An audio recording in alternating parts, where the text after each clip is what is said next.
Moin, I'm Catherine, and today, yeah? Moin. Moin. How are you? I'm good. I'm in bed with Jacob Lee. And we're at the Reeperbahn Festival. We are. It's so exciting. Have you ever been before? I've never been before. This is my second time to Hamburg, but first time playing here. Playing Reeperbahn Festival. Playing Reeperbahn, or just playing in Hamburg in general. Oh, yeah, so you have been to Hamburg, but you did not play? Yes, yeah. I was a tourist last time, and now I get to play this time, so. You came to our beautiful city as a tourist. I did. It was That's wonderful. nice. Yeah, we got to explore. We've had less time to explore this time, but that's because we're playing quite a lot. Yeah. But it's so worthwhile. Like, being here and, like, playing tonight and yesterday, so much fun. Yeah, awesome. What else happened last night, except for you playing? Sorry? What else happened last night? Well, it was actually quite calm. I'm trying to deal with a little bit of an illness, so I'm trying to rest as much as I can. Yeah. There were a few parties, but we were wise boys and decided to stay in and do a bit of work. I released a song yesterday, which is exciting, and we finished off. It's called Sorrow. It's a very, very sad song. But we finished the video this morning, actually. Okay. And we worked on that last night, trying to get it there. So I'll be releasing that very soon. Awesome. Yeah.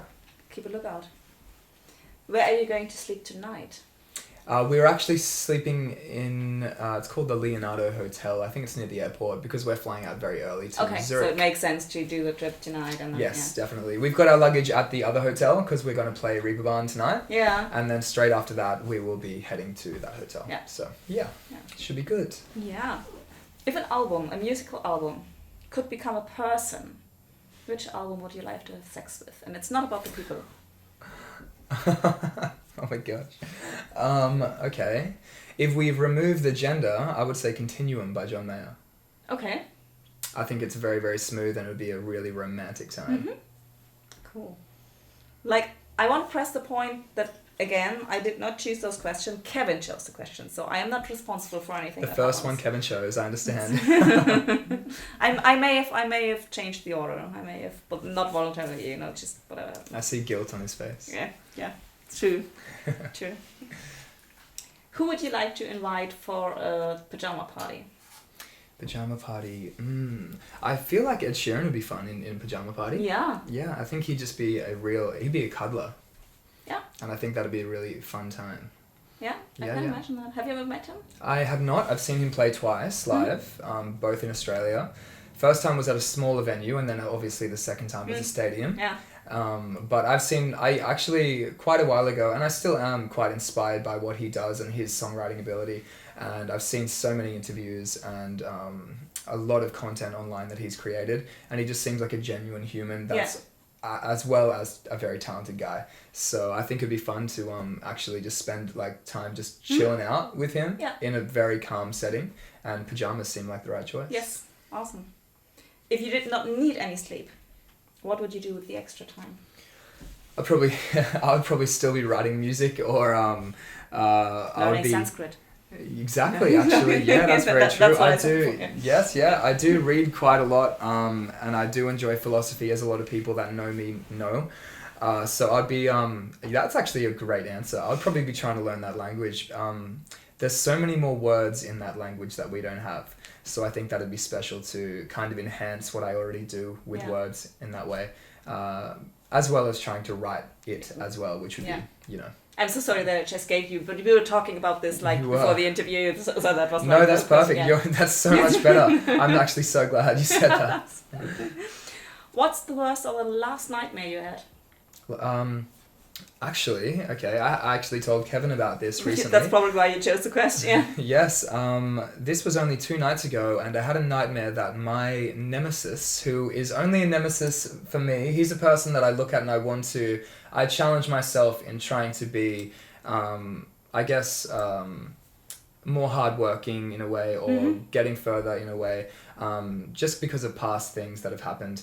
And I had a dream that he was doing everything that I wanted to do in life way better than me. So he was an amazing Muay Thai fighter, and he was extremely fit and held in the gym and very strong. And he was doing extremely well in music. And it was really actually nice to see, because there was a bit of an ego in that dream that I need to try and remove, because that's not how I should be thinking. But it just seemed to happen in the dream, and I saw that, and I was wondering why. I thought about it that entire day, trying to put a meaning to that. So what's Muay Thai? What?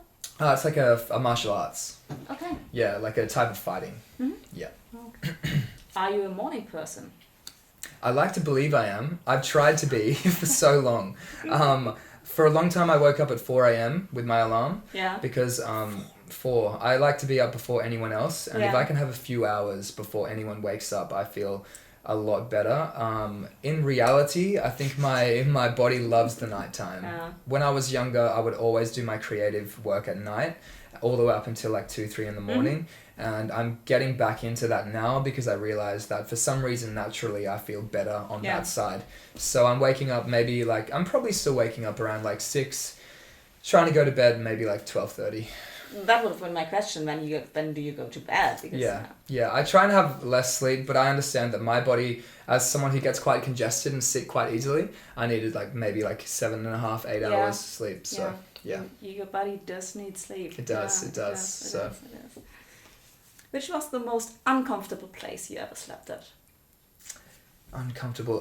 My partner and I went to Nepal and we did the Everest Base Camp trek, which was so great. But there was this one location, actually the first place we slept, we called it the dungeon. Yeah. We walked all day, we trekked up and we were going into higher altitudes, and we finally got to this little tea house where we were sleeping, and obviously no hot water. We had our freezing cold shower in the freezing cold, and we got back, got all our warm clothing on, walked to our room, and it was probably this half of the bed. Okay. And the bed wasn't even, it was probably mostly bed, the room. And it was kind of on this like steel frame, very rickety. There were probably 4 huntsmans in the room as well, like spiders, like big spiders. And we were just like, great, this is what the rest of the trek's going to be like. But luckily the tea houses along the way were a little bit nicer, we found, and they had a bit of coffee, which was necessary. Yeah, so that was probably the worst place we've slept. Yeah, it sounds quite horrible. Okay, so Kevin chose the question that obviously everybody chooses if we let other people choose the questions. That's why this has the elephant, the elephant on the way. Blowing his trunk, If you had to sleep all night with an animal, what animal would you choose? Oh, that one's so easy. That's so easy. Anyone who knows me knows that I adore dogs, and I think most people do. But I have when I used to live at home with my parents, we had a dog. We still do. She's still living there. And ever since moving out, I've been in my own place for about a year now. Yeah. I have dog withdrawals. I need to pat a dog at some stage. So whenever, her name is Lulu. She's a little Cavalier. And she would now and then like knock on the door, and I would let her in at night. She'd come and like lay with me. And I miss that so much. Yeah. So hopefully we get a dog soon. Yeah. But it's like hard being on tour, isn't it? That's the problem, yeah. So my partner works very hard at home, and she's out most of the day. When I'm at home and I'm not touring, I work from home, so that would work. That would work. But when I tour, then no one's there for like 3 months, so it would be cruel to Do you live like close to your parents? Not too far, but they are, now because I've moved out and my brother has moved out, they're starting to travel as well. They're living their second half of life, which is so great. But I mean, they can just do their schedule after your touring schedule. Of course, they can just move their life around me, of course. I think so. I mean, they put you into the world, they should do that. Totally, I think down the line, definitely, like Kevin and I we were talking about this as well, getting like a golden retriever or a Labrador or something would be really nice. Having a companion.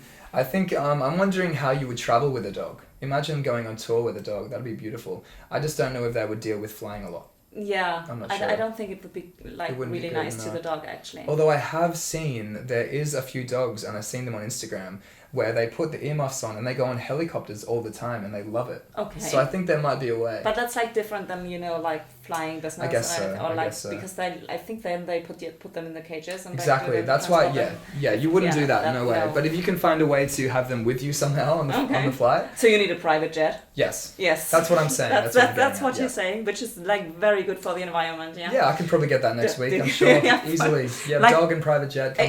A private E-jet. Yeah. Yeah. Totally, let's do it. Let's go and have a look now. Can you sleep when you had a fight with someone close to you? No, not really. I feel like it's better to be resolved. Yeah. It's funny, like in that scenario, sometimes you feel it might be better to sleep because then when you wake up, you'll be more calm. Yes. Yeah, I try my best to resolve everything before bed. I think you get a much better sleep, and then you don't wake up with that little awkward, like, oh, are we okay kind of thing. Yeah. So I think trying your best to look at the argument from their side always helps me. Absolutely. And instead of being selfish and letting my ego take over, I say, well, why is she mad? You know, Yeah. if you can't resolve it, then you just sometimes go to bed mad, and that's the reality of relationships, Yeah. you know. But I guess it depends on the argument. Yeah. Which books lie in or beside your bed? Beside my bed. Which books? Yeah. Yes, I have actually. My Nikki got me a Kindle, so I have Yeah. the Kindle with a bunch of things in Yeah. there. I had How Emotions Are Made. I forget the author. I have that, and it's much more sciencey than I thought. So I'm like Okay. having to read through the chapters a few Yeah. times to really understand it. I've got a lot of psychology books. Like there's actually a book called The Bedside Book of Psychology or something. Okay. One of my favorites is the manuscript found in Accra, which is by Paulo Coelho, and I think you would like that because we spoke previously about these types of books. And briefly, it's about two armies. The army from the side that we're looking on is the weaker army. So the night before the battle, they meet in this town center and they speak to the Copt, which is like a wise man. And they're asking all these life questions to him, and he's giving them insight into life before their demise. So it's really beautiful because this person, whoever wrote this, whether it is the author or whether he transcribed it from something, there's so much wisdom in this book, and I've read that maybe 3 times. You can read it in a flight, it's not too long. Okay. And I love that one. So that's always kind of lingering somewhere around me, yeah. Oh, that sounds great. Yeah, you should get it. Okay, we could do one more. Yeah, we do this one. If you could choose whomever you want, who should write a lullaby for you? A lullaby for me? Yeah. I love Ellie Goulding's voice, actually. Okay. Yeah. I think she's got a really silky smooth, very unique, you know it's her when she sings. I've kind of heard of her music as I've been growing up, and she's still doing really, really cool collaborations and whatnot. I think just because of her vocal quality, I think it'd be nice if she did a lullaby. Yeah. I'd like that. That's great. Yeah. Last question. Okay. And for the answer, you can either go to your childhood or you can go deep shit. Deep shit. Deep shit. Perfect. Okay. Which monster sleeps under your bed? The version of myself that I have not become yet. Or the version of myself that would be there if I don't work hard enough. That's what I would say is underneath my bed. Yeah. I'm always thinking of how best to improve and become better in all facets of my life. And I find that when you go to bed at night, you know whether you've put in 110. And a lot of those nights, even though you try your best, you still go, I didn't put in 110, you know, like there's like, you maybe did 109 or something like that. So You're way too hard on yourself. Oh, I love it. Like that's how I feel like I write my music and how I grow and how I interact with people, because I find that I'm looking at the best of them and how everyone can improve. So I think the demon underneath my bed is someone who hasn't reached his potential, I would say. Okay. Yeah. Fantastic. Yeah. Thank you so much. Thank you very much. And let's say bye to the internet. See you later. out there. Thank you.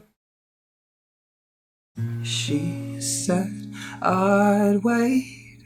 I said I'd stay. As long as you marry me.